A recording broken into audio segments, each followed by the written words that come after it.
Toby, here we are in Jam 1. I'm looking very orange, and it's not that you're faded. It's just that we haven't got our color of properties working as well. Oh, you look better already, so I don't know what you I did. am. Thank you very I much. am. So today we're going to do an experiment. It's going to be a character jam, and we're going to do 2 jams if we can, if we have time. So in Jam 1, I'm going to reveal, though you may have seen already, this is our character. Okay. And we're going to give ourselves sort of 2 minutes to write down on those stickies kind of first impressions that we get from this. And this is our word salad. So I won't guide too much. I'm going to set the counter and for 2 minutes, and we're just going to do a word salad. Okay. Okay. So do you want me to enter into the thing? Okay. Right, just start putting stuff in there. Find the character jam. Character jam. Got it. Mm-hmm. Shape it with Okay. You're over there. So I go over here. Nope. Oh gosh. You got off the screen. I know. I could, if you use the presentation button, which is this little thingy down there, you can. Why doesn't it start you where the other person is doing stuff? I'm gonna stop the timer for a second while we. Sorry, I'm here. Oh, here's here. Okay. All right, we're starting again. 2 minutes down. Word salad. All right. I now have to switch to a pointer, right? Yep, you do. Okay. Double click to edit. Okay. All right.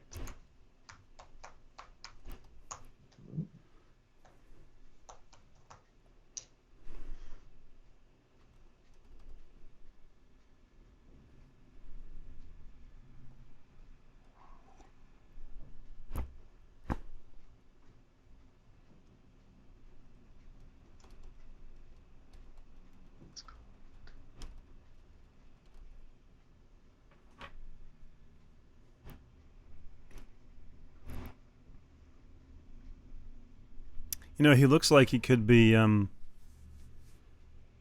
God, what's his name? So bad with names.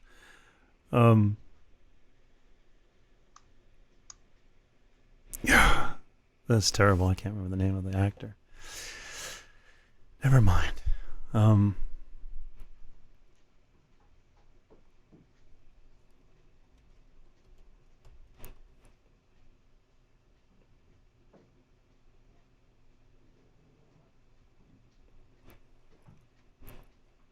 Let's see. I'm trying to think of other first impressions. Whatever first impressions you have, you can throw up as many as you want here.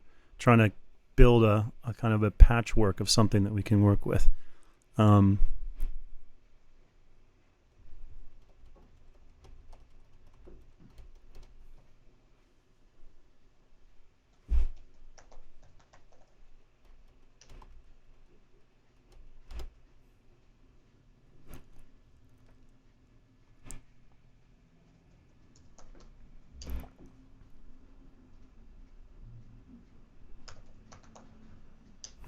Okay.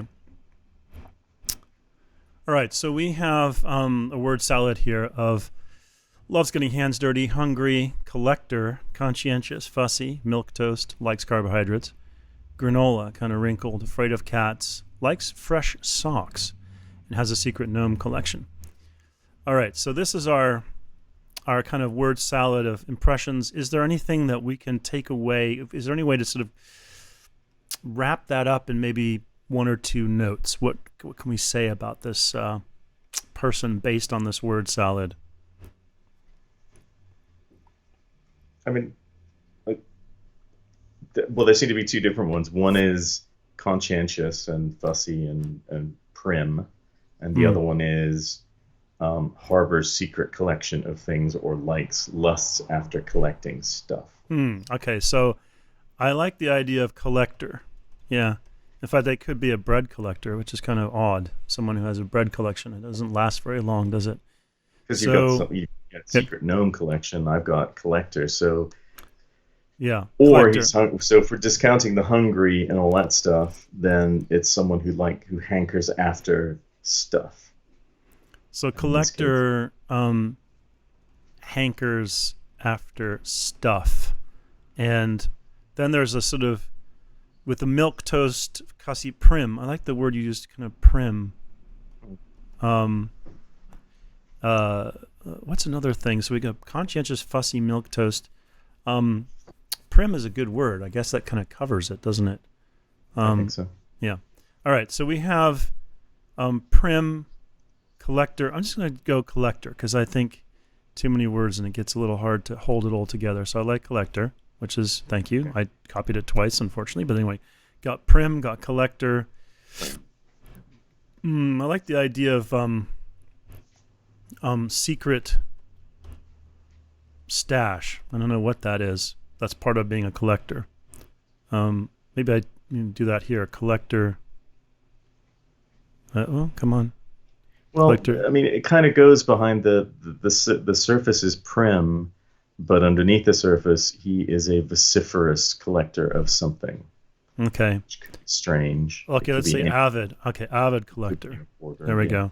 So prim but avid collector. Okay, so I'm going to take these two down to our next. Because then the joy of that character is you've got those things competing against each other.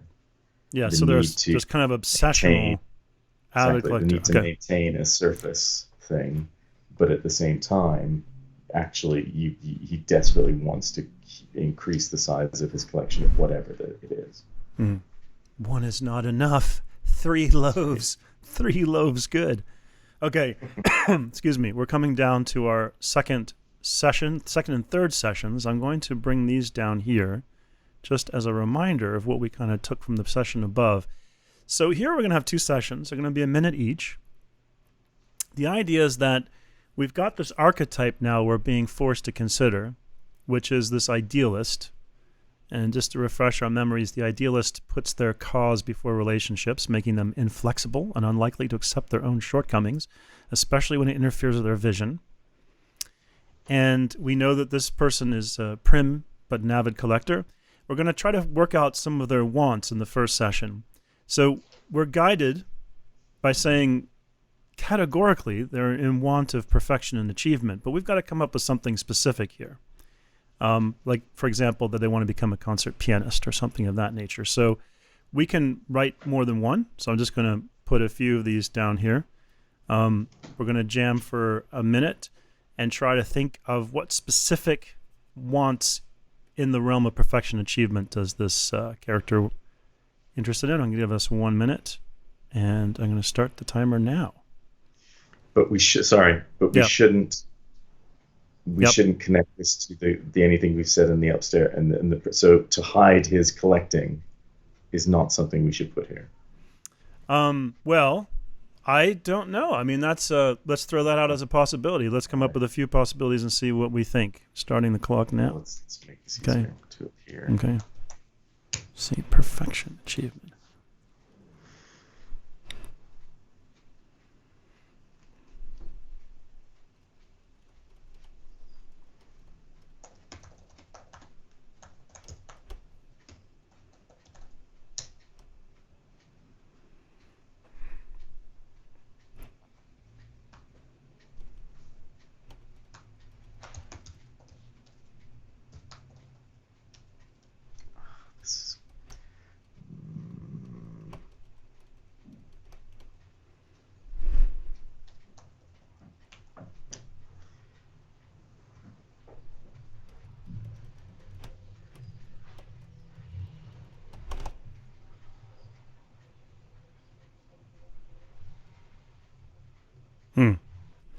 All right, we're kind of out of time. So, to appear to appear normal, that is their their ultimate achievement. I see. So there's something harboring something pretty dark and creepy if they want to appear normal.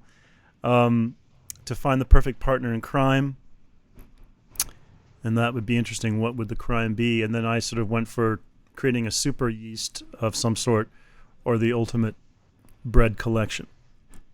Well, so the perfect partner in crime to me could well mean a person to share his collection with. Okay. Someone to share his passions. his passion with, for whatever Someone that to is, be it share. bread, be it.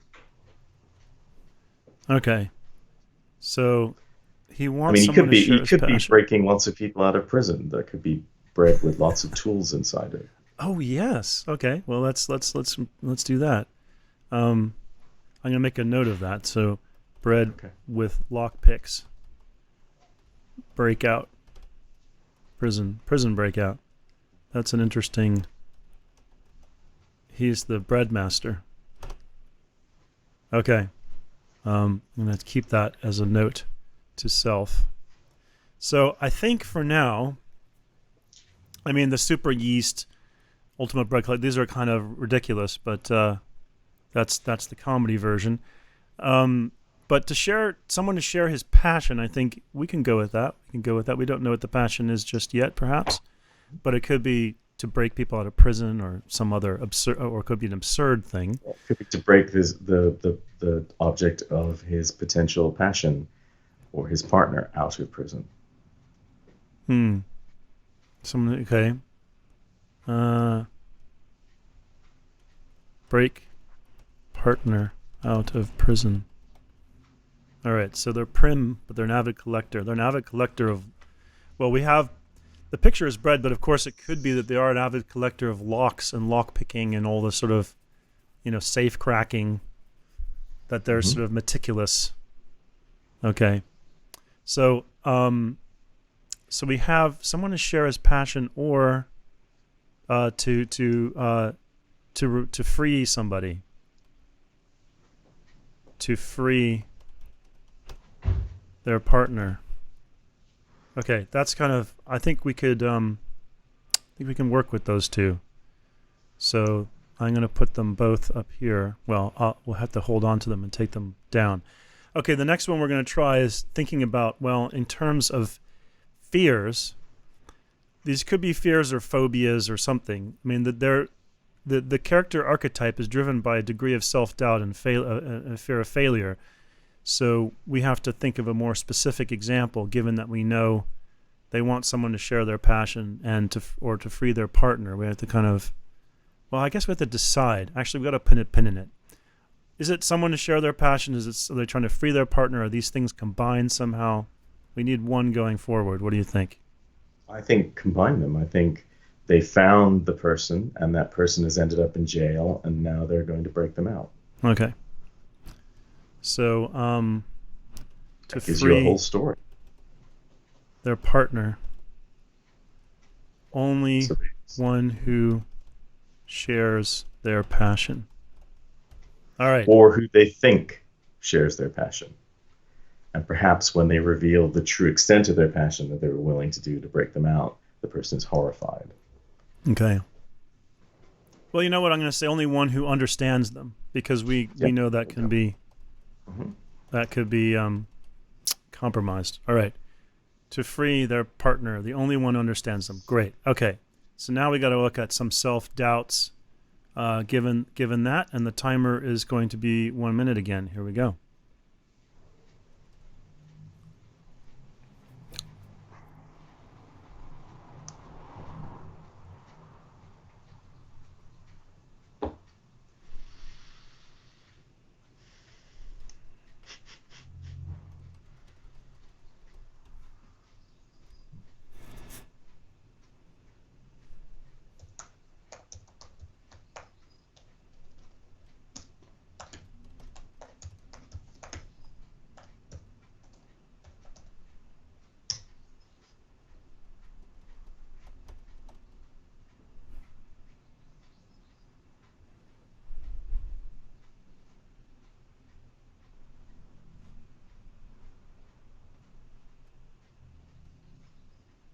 Ooh, look at that. I can drag things around.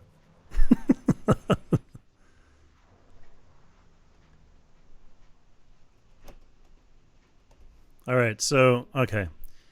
So I sort of went for the kind of I guess these are more like flaws of the character, but this idea that they're kind of klutzy and bumbling, even though they have this exterior that looks very prim, and that their fear, obviously, is that they're going to fuck it all up because they're so klutzy. Anyway, then I thought of the time-pressured kind of person that they feel such extreme time pressures about things that it sort of makes them a little crazy and scatterbrained if they get under too much pressure. So it's a kind of handling a pressure problem. And then you have be publicly exposed. So self-doubt, failure. Okay, so I like yours in a way because it means there's something that they're hiding.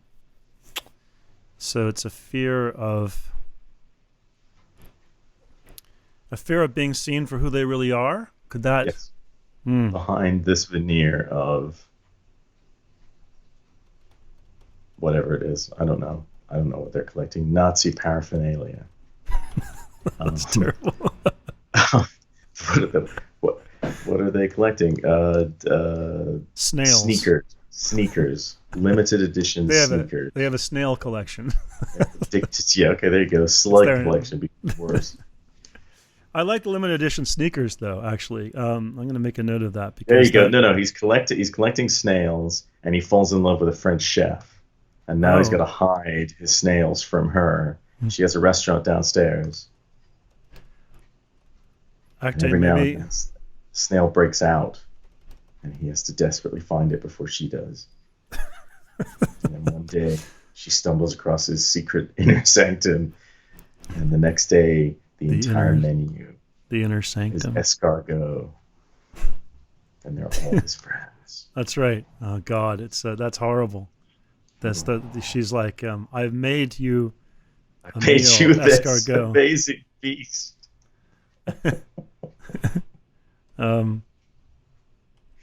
She makes him escargot. I like the idea that he's always trying to free the snails, and she can never seem to get them. But one day she finally finds another supplier in its old chain. Okay, so that is our session 2 and 3. We now have wants and needs. I'm going to kind of hold them up here for now because we are going to try to keep some of these things with us as we go along. In this session, however, we're going to focus on the needs and flaws. We're kind of digging a little deeper here. Same idea as what we did before. Okay. But this time, the guidance is that we're going to focus on needs in this session. So they need something. And I want to point out to ourselves and to whoever, maybe viewing this, that sometimes the character doesn't know what they need. This is not necessarily means that they have self-awareness of it. It's just we as an audience, let's say, understand that this is what they really need. And it's sort of in conflict with their want. So reminding ourselves that they want to free their partners, the only one who can really understand them. We need to figure out some need that may be in conflict with that. And that's what we're going to do here. And we're going to give ourselves 1 minute for that.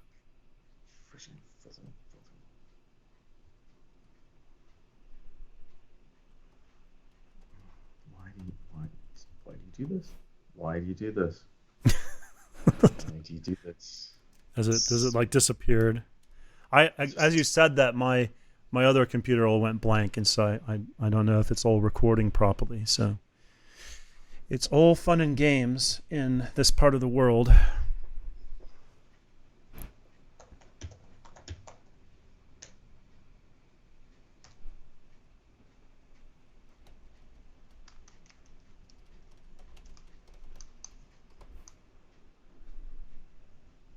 I'm gonna copy that. I'm gonna try and duplicate it. There we go. Now we got. Command D for Mac users. Command D. Okay, Command D, man. Too late. Okay, okay. So I said reveal themselves, and I realized accept themselves is the tolerance forgiveness angle. So I'm gonna put that up there. And you got to grow up, but you also have acceptance. So we're kind of on the same, we're on the same thing there. So, what do you think? Do we? So the grow up is maturity. Accept. We both kind of landed on accept. I feel like that's a good one. So, acceptance could be generic. Acceptance in themselves, acceptance in others, tolerance, forgiveness. I think it's self-acceptance. I think that's the ticket. Yeah. Well, not having to hide anymore. Yeah. Accept self. Mhm. No hiding. Okay, that's good. That's a strong one. All right, I'm gonna move this thing up here. Okay, we're gonna do the same thing with the flaws. Reminding ourselves that this archetype tends to be contradictory, arrogant, and intolerant. Now, considering we have prim, I think we've got that in the wheelhouse, and we have sort of, I think, kind of, we've thought past their avid collection. Do we capture that as the wants?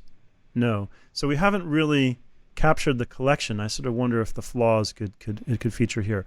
Okay, so the timer is starting now, and we can Command D to make a few of these.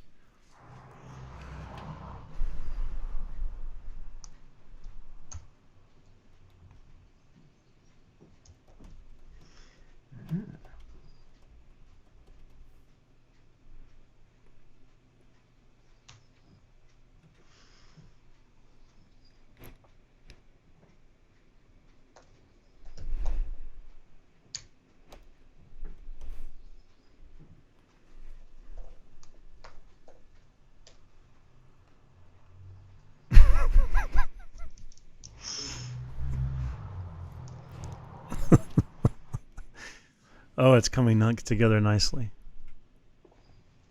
All right, I'm going to put this down here for a second so we have those, and I'm going to make a clean one that we can use because we have 5 seconds on the timer. So I think that's come together.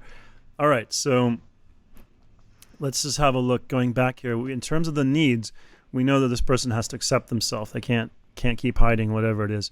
So in terms of their flaws, we have a bunch of good ones here. Bipolar, mother issues, insecure, obsessive compulsive collector, and flatulent.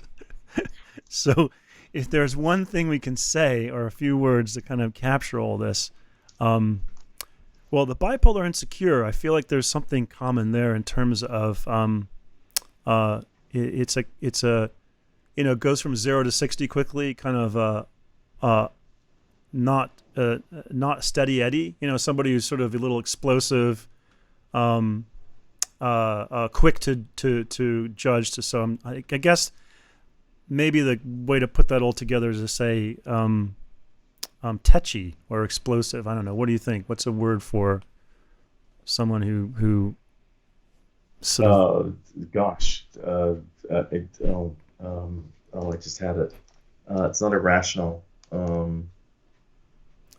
Oversensitive, I guess. It's Sure. Okay, oversensitive. I'm not actually sure what. So that's best for now. And then they have there's an obsessive compulsive component and flatulent. So oversensitive. So we know actually that they oversensitive body issues. I'm gonna say quick-tempered, sort of. I don't know, quick-tempered. Have we had a flatulent hero in a film? That's a good question. Other than a kids' film, I think there was something. Oh, we about did. We had the spleen in the what was the film with all the sort of ne'er-do-well superheroes, and we had the spleen where you pull his finger and boof, he knocks out. That was actually quite an amusing movie. I'm not a huge fan, I have to say, of all the superhero stuff. I find it kind of boring. But that one, the Mystery Men, that was it. I think I thought that was amusing and enjoyed it. So because it plays on the tropes and things, and it's preposterous as it should be.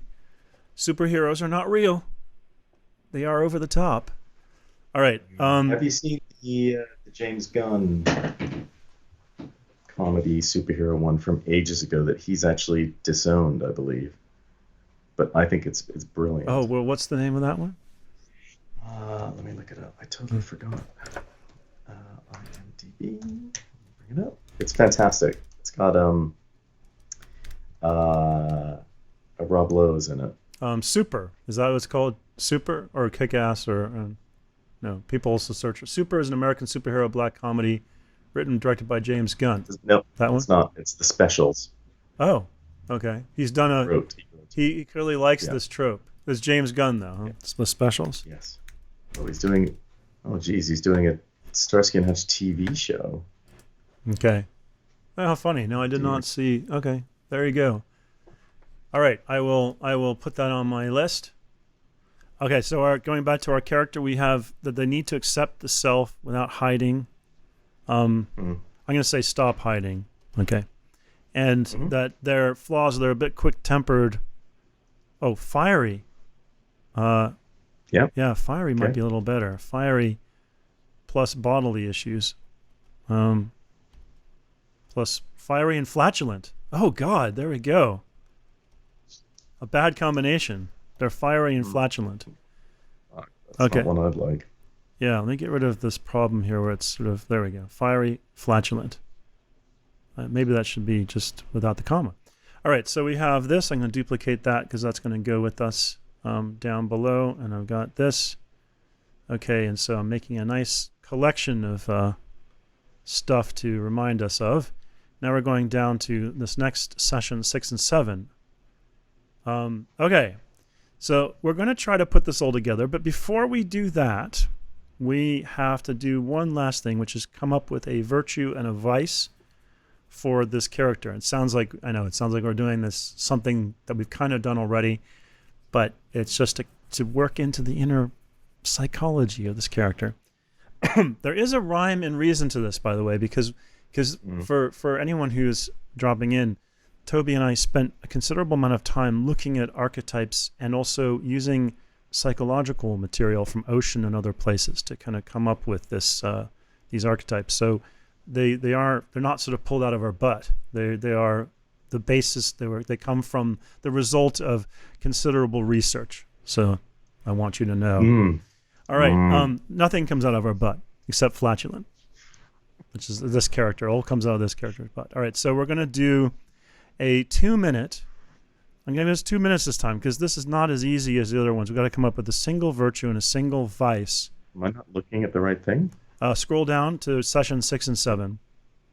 Yes, no, that's what I'm on. Okay. Okay. Right. Got it. So what I'm going to do before I start the clock is I'm going to do a bunch of these. Yes. No, that should be. Let me just undo those because I want them to be blank. We're going to try to come up with a couplet here. Okay. Of these. So let's start the clock and say, what is this character's virtue? What is their vice? We know they want to free their partner. But they need to be. Their fear of being seen for who they really are. They're fiery and flatulent. They need to accept themselves.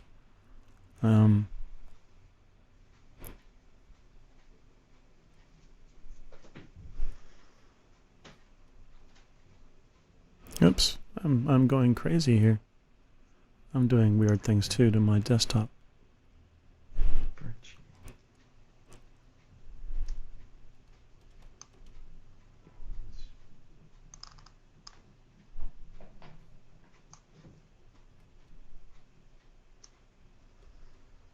Vice.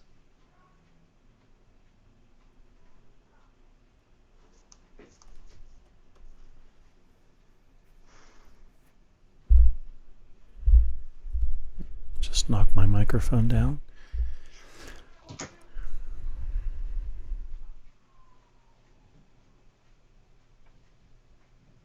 Virtue.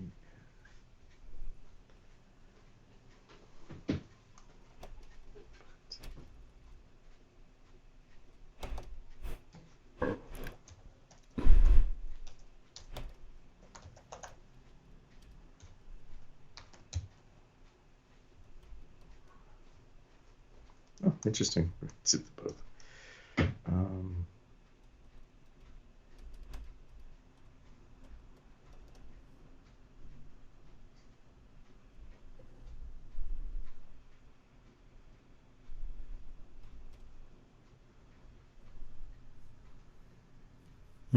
Okay, we're pretty much out of time, but that's good.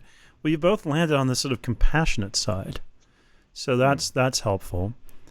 And then in terms of the vices, I like that you have loner. I tried to put in fibby because I thought if they're sort of hiding themselves, maybe they have a problem of sort of with truth. Yes, I agree. I almost said liar. Yeah, liar sounds a bit cold. I just thought white. But Yeah. it's got brought to their attention that that's what they're doing. They think they're fibbing, but I in fact they're lying, okay. both to themselves and others. So I think we've got a pretty good one there. I'm gonna So, compassionate liar?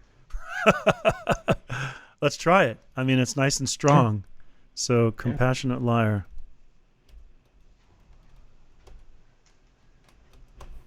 Okay, compassionate liar.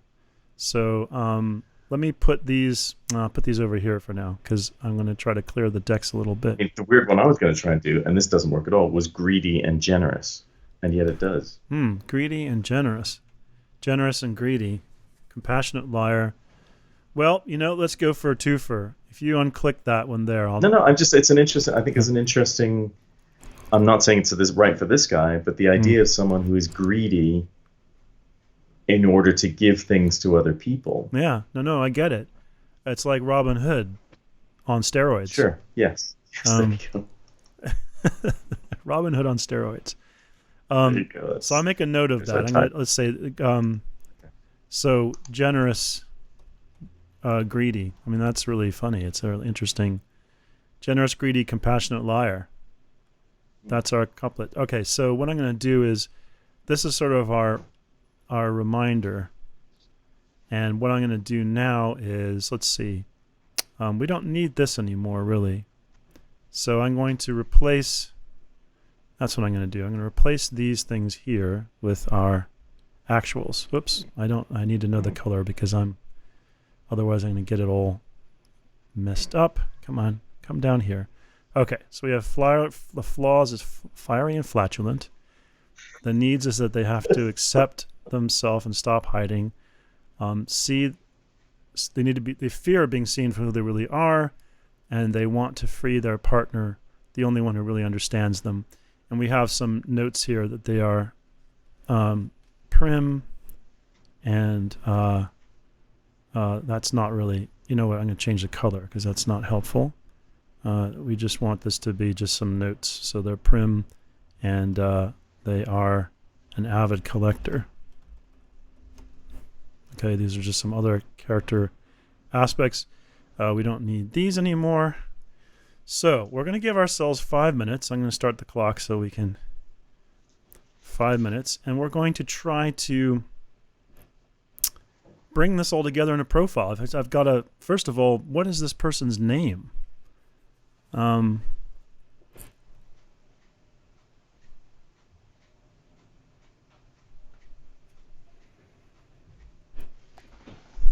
Okay, well, let's think about previous other obsessive people because that's quite a good jump off point.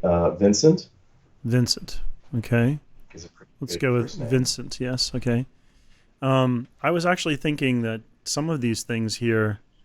Well, I won't do it there. I'm going to say a profile. So the profile of this person is, let's see, based on their wants and needs and stuff. Let's look at the couplets, I guess. The first is wants and needs. They want to free their partner, the only one who understands, and that sounds to me like it's a. They want the person who. Basically, it's based on a bit of a lie, isn't it? There's a person who likes them, but they like them based on a lie. And so they really want that person because they like the fiction that they've created.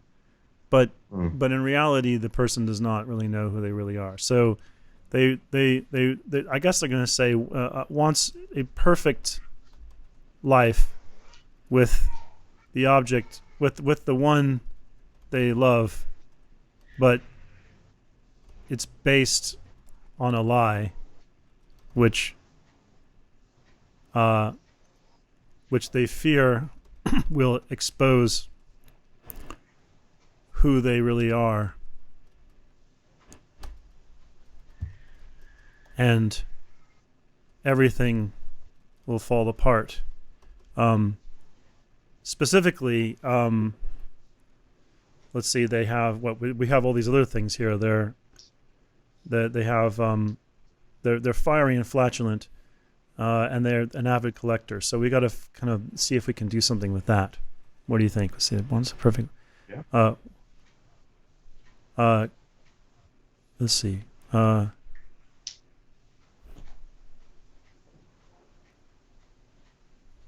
Wants to maintain.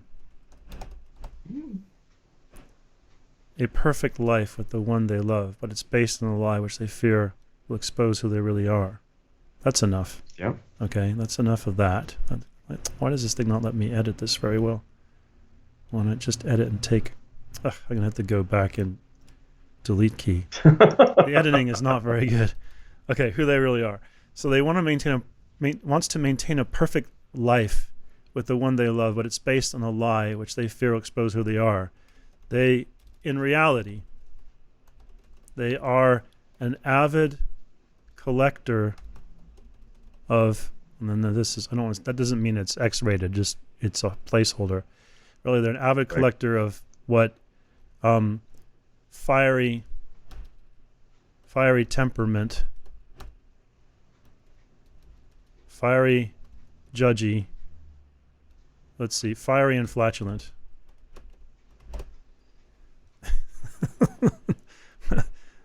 So somehow that will undo all the good work. Trying to think of, have you ever known anybody that had a secret collection of something that would just ruin? Oh, I know. There's a funny scene that makes me think of Sex and the City, when this friend of theirs who has had trouble finding a partner finally goes to this guy's house who he's really in love with. He's just met. And they go to his bedroom, and all over his bed are all these dolls, like a whole doll collection. And he says, that was it. I just couldn't do it. It ruined the moment. So is there something disturbing of that nature? We went for snails and the chef. It could be that. I mean, the thing is, I guess if you are actually, flatulent could be, speaking of the chef, you might be gluten intolerant and all these things, have all these food issues, and you're involved with a chef who's always saying, try this, try that, and you're just going along with it because you want to make them happy. But the truth is you can't eat, and it makes you violently ill, everything that they're doing, and you're afraid that if they know that, it's game over. Well, then you'd want either someone who specifically does ice cream. Right, so it's an ice cream shop, and they have a lovely thing, and they don't know that the other person is lactose intolerant, Okay. Or it would be someone who's carb intolerant or something, or who bloats up horribly on carbs right. with a bread maker. Wants to make the perfect life with the chef they love, but it's based on a lie, which they fear exposes to reality. They are allergic to the chef's specialty. An avid collector of something embarrassing. I don't know. Let's see.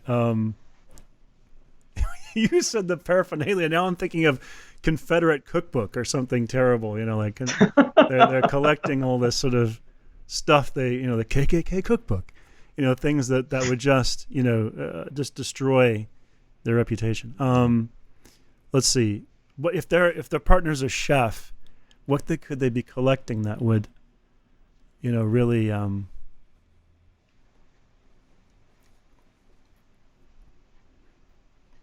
maybe it's all this. Maybe they have to take all these drugs just to enjoy their food without vomiting or something. So they have a collection of medications.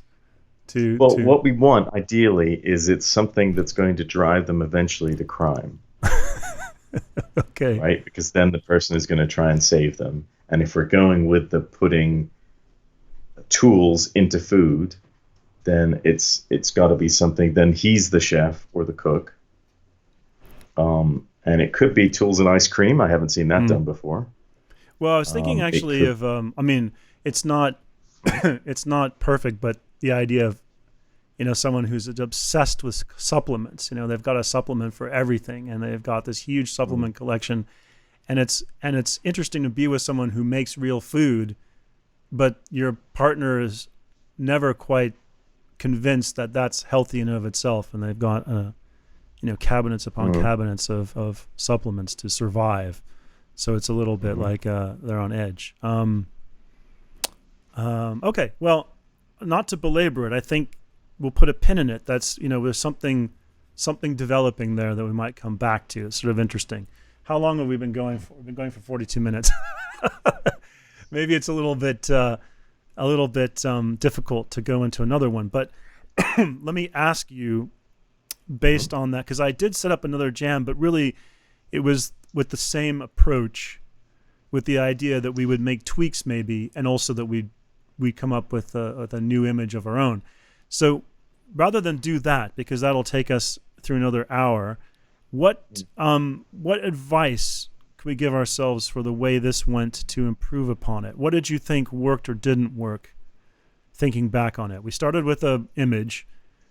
Yep. Kind of did a word. I thought, images are helpful. Word salad off that. And the word salad was sort of just some way to kind of get started in the image. And then we tried using our archetypal approach, but broke it down into 2 at a time. Did that work for you? Yes, I think so. I mean, the only thing I was wondering is whether to kickstart us earlier, Virtues and Vices is nearer the top. Okay. But I don't know, because I mean, Needs and Fears might be easier. So I'm just opening this discussion in terms of what you want. What you want is something that's going to throw up something big right off the bat, and it's felt like to me our 2 really interesting things we got, or in 3, were Compassionate Liar and Generous and Greedy. Yeah, you're right. That's a good suggestion. Those are really interesting opposites. And it forces you immediately down different routes. Mm-hmm. Okay, so... But then again, I should say this, hang on. Yeah. The Compassionate Liar stuff came out of what came before. We would not have done Compassionate Liar when just confronted with that picture. So in fact, I don't know if it does work. Well, Generous Greedy would have come from the picture, but Compassionate Liar wouldn't have. Well, let's try to have our cake and eat it. Why don't we start off with that and then revisit it at the end and say, does this need to be rethought? Okay. But I like your idea of saying go big and then see, because I think the challenge with this approach is that you want specific things to give you context about the character, but there's a chicken and egg problem with some of these things. What are those specific things? What So it's like you want prompts of some kind to help you drill down on those specifics. And you don't want them to just be plucked out of thin air. So I like the idea of the sort of go big, go narrow, and then maybe revisit and see how it all kind of comes together. So I think, let's try a character jam the next time, opening up with maybe our word salad and stuff, and Virtues and Vices, and seeing if try we can, Virtues and Vices. And then, say if we can come but up I do like the idea of revisiting it. I think that's important. Okay. Yeah, and what I've noticed too about some of these jams is that just like the last one we did, this became really clear to me how the time pressure is nice because it moves things along, and also I think the time pressure is good for saying, look, at the end of each session, let's put a stake in the ground, come up with a result that we're going to take forward and not go backwards. So I tried to do it in this jam where it's like come up with one card for each thing and let's move forward with that. Okay. That I thought worked pretty well. So I like the time constraint in terms of moving along, but I find that always, afterwards when we've gone through the time constraint, produce something, giving ourselves some time afterwards to reflect on it often yields better results, because we sort of look at whatever it was we created in the heat of the moment and say, okay, well, let's think now. What do we like about this and what we didn't like, and can we rework that? And so no, I mean, if we'd just gone straight into each thing after each thing, it wouldn't work so well. So I'm wondering if should be a built-in 1 or 2 minutes of discussion time after each thing. Okay. So the takeaways from today are, let's try to go big and then narrow. So let's start with Virtues and Vices and see what happens. And then the second... It may not work at all. I don't know. Yeah. And then the second thing is to, after each kind of rapid session, have a reflection moment to just say, what do we do? Can we tidy that up? And actually, I think doing them as couplets maybe helps that way, because it gives us something to try to tidy together. So yeah, okay. So let's do this one again with those 2 suggestions the next time and see how it comes out. Great. Awesome. Great. Thank you, Thank Toby. you. Nice to see you. That was great, and I think I know how to use Miro a bit now, so that's good. Well, we're working on our own tool, so we're Yes, we're understood. we're trying to design something that Well, you can that make works. it better than this one then. Yes. Well, I mean, actually, your feedback on what you don't like about, I mean, Miro. For anyone who's watching this who's a Miro fan, Miro's great, amazing. What they achieved is fantastic. But of course, they have $70 million, so I think you should be able to achieve something I, pretty impressive with I that. could come up with something. I could come up Um, with something better than this for $70 million. I'm just saying. but I think that what I find annoying is that it's hard to kind of lock things in place and not mess them up when you're trying to add stuff. Like sometimes your mouse just hits something, drags something, and whoa, there it goes, and you try to Command Z or whatever to bring it back. But if you do too much, you're in trouble. The second thing is that the text editing component of Is it there a lock thing? sorry, is there a what? There is. So there is a lock command you can do. There is a kind of lock command. Yeah, there are these. I mean, there's a lot of features in there, but I don't know all of them just yet. So I'm sure, like my, the dev team when they do stuff with me, they're so far advanced to what I can do that they're often tidying stuff up as we go along. I'll basically crap on the canvas and they'll go and arrange things and add pictures and make it look nice and lock it down and group it and whatever. But I think the text editing features are also a bit pants because they're designed for kind of speed and getting it up there, but in terms of making things a little pretty or editing after the fact, I find it highly annoying. I don't know what it is about it, but maybe if you can pop it open into a text editor, actually have proper text editing function and go back to the object, that might be useful. I don't know. So That's great. Thank you very much. Hope you Thank you. have a great rest of your evening. Thank you. I hope you do too. Have a lovely week. Take care.